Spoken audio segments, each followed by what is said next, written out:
Sou Antônio Moreiras e o que o colega falou de infraestrutura aí, onde a gente tem uma forte colaboração com a RNP, é justamente o IXBR, a infraestrutura que eu quero apresentar para vocês hoje, dentro dessa perspectiva do quanto ela colabora já para a soberania digital do país. Essa discussão sobre soberania é algo relativamente recente e a gente já tem montada uma infraestrutura aí nacional que, pelo menos em um dos pontos, um dos aspectos de soberania, colabora bastante para a gente chegar nisso. Então, o Brasil é dependente de tecnologia de fora em muitos aspectos, né? Nas nuvens, em equipamentos, vários tipos de tecnologia a gente é dependente. E, obviamente, isso que eu vou apresentar para vocês, o XBR não é uma panaceia, não resolve todos os problemas, ele está em um pedacinho, ele está lá em uma camada da infraestrutura digital, que é a interconexão. E nessa camada a gente é o maior do mundo, a gente é exemplo global. Então eu quero mostrar para vocês um pouco como que isso foi construído e como que isso colabora para a infraestrutura digital do país. A gente construiu essa infraestrutura, uma infraestrutura de conexão, e eu faço questão aqui de enfatizar que não é uma infraestrutura isolada. Porque muitas vezes quando a gente fala nesse conceito de soberania, a gente pensa em isolamento, a gente pensa em fechar fronteiras. E aqui no caso não, a gente tem uma infraestrutura aberta, nacional, mas completamente interconectada com o restante do mundo, né? E que favorece, inclusive, essa interconexão. Quando a gente pensa em soberania, normalmente vem três acepções aí, três significados que são os que são mais usados. Então, quando as pessoas falam de soberania digital, muitas vezes estão falando de poder e controle do Estado. Então, centralizar o controle de uma determinada tecnologia, o desenvolvimento, dentro de um Estado nacional. Muitas vezes trazer o controle para dentro do governo. Tá? Com certeza não é dessa acepção, não é desse significado de soberania que eu vou falar aqui hoje. O IXBR e tudo que tornou ele possível, teve até, vamos dizer assim, um dedinho do governo lá. Teve até, o governo foi um habilitador, um facilitador. Mas de jeito nenhum essa tecnologia concentra as decisões ou concentra o próprio fazer e operar ela ali dentro do executivo ou dentro do governo. Tá? E tem dois outros significados aí. Um é o desenvolvimento aí de capacidades tecnológicas locais para a gente ter uma menor dependência. E aí sim, a gente tem aqui no IXBR uma infraestrutura nacional desenvolvida, completamente nacional, completamente independente, não. A gente tem participação de redes estrangeiras, a gente tem uso de equipamentos que são feitos por fabricantes de fora. Como eu falei, não é uma solução, não é uma panaceia, não atua em todas as camadas, mas a gente tem uma infraestrutura nacional. E a gente tem aqui um outro conceito de soberania que normalmente se foca nos dados. Quando a gente tem um maior controle sobre os nossos próprios dados, quando eles são processados, operados aqui dentro do território nacional.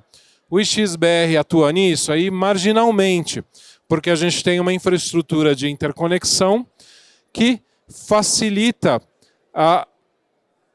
vamos dizer assim, facilita a troca desses dados dentro do território nacional. mas não quer dizer que todos eles sejam processados aí por empresas brasileiras ou sob legislação brasileira.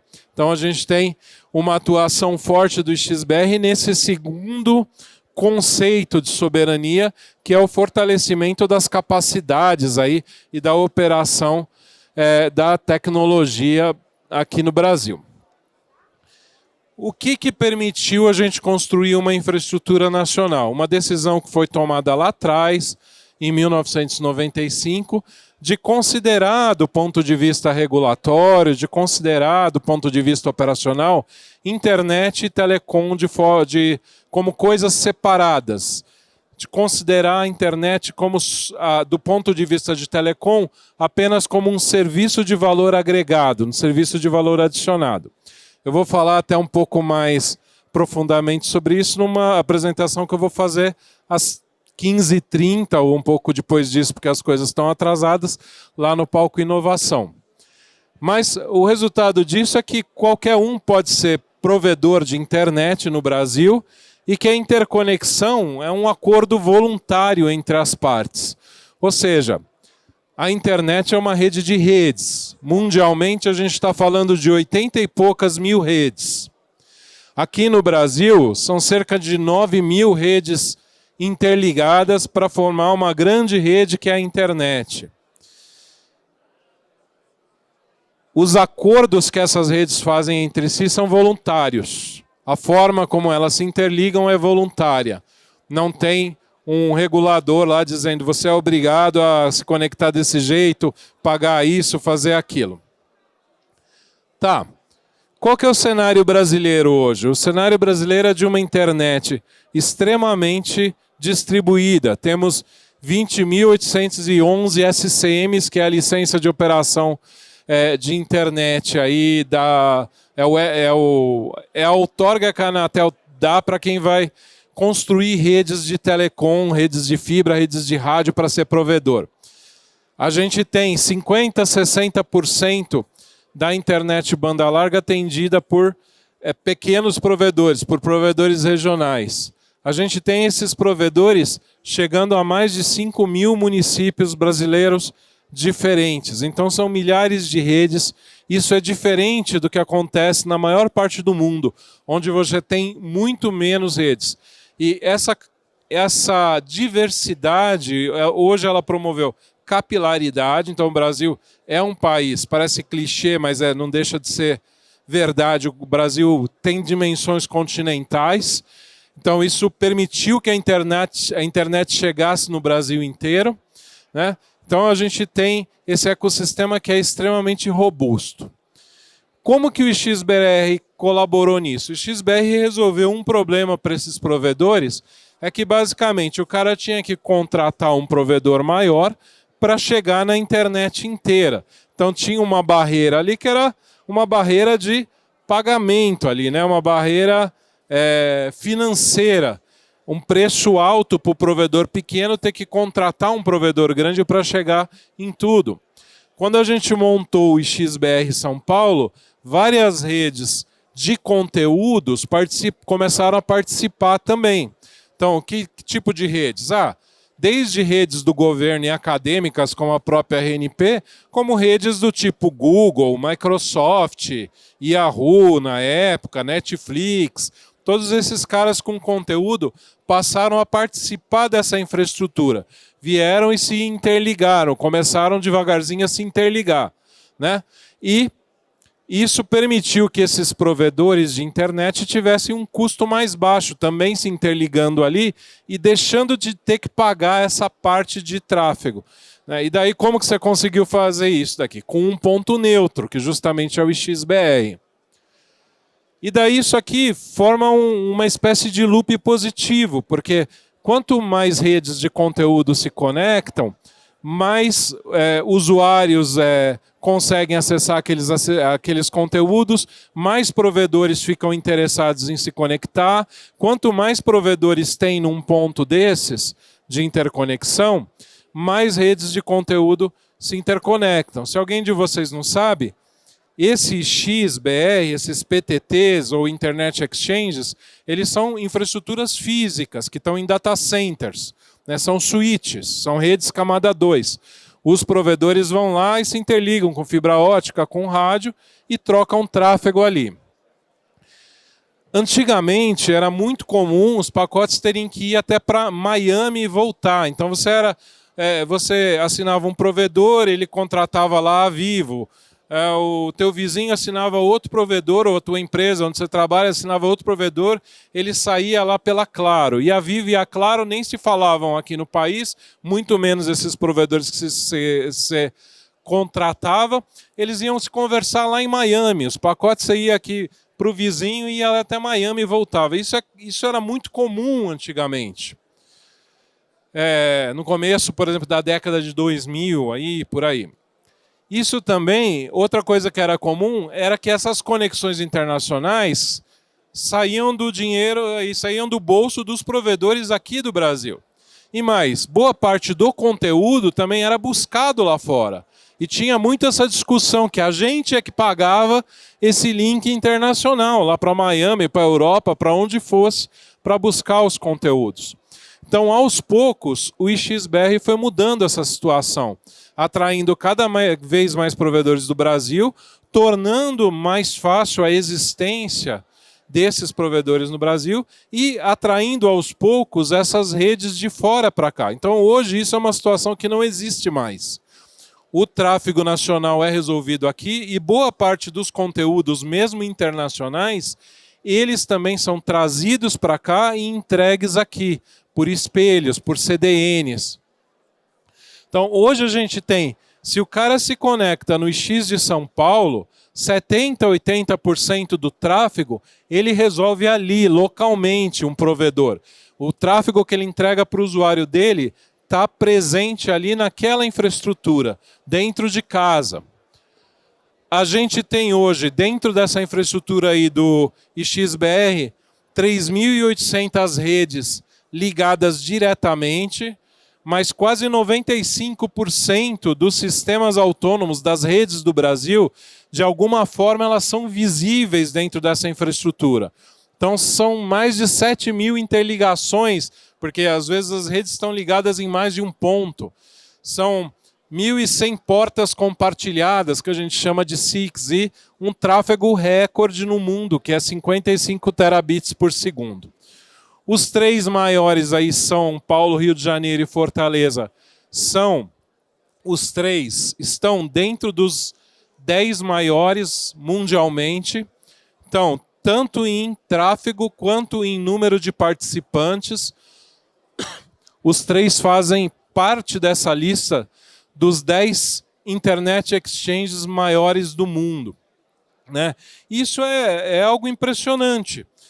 Eles acabam funcionando como hubs não só aqui para o Brasil, como para a América Latina inteira. E o que você acha lá dentro desses PTTs? Você atrai também empresas estrangeiras aí, por exemplo, empresas de conteúdo como Google, Meta, Amazon, Microsoft, Apple, Netflix estão lá, CDNs, que são redes de distribuição de conteúdo, Cloudflare, Akamai, Fastly, Trânsito Global, Hurricane Electric, Lumen, NTT, China Telecom, N outras. Então, funcionam hoje como hubs que atraem as empresas estrangeiras que estão interessadas no mercado brasileiro. Quem que coordena, quem que opera, quem financia? Então, os PTTs eles são coordenados pelo Comitê Gestor da Internet, que é um comitê multi-stakeholder aí que coordena a internet no país. Não são regulados. Eles são financiados pelos nomes de domínio .br, mas a infraestrutura dos PICs também depende de parceiros, depende grandemente de parceiros, certo? Então, o que é esse PIX? O PIX é o POP do PTT, é onde o PTT opera, é o data center. Então, hoje, Onde estão esses PICs? O único lugar onde o NIC-BR tem pontos próprios é São Paulo.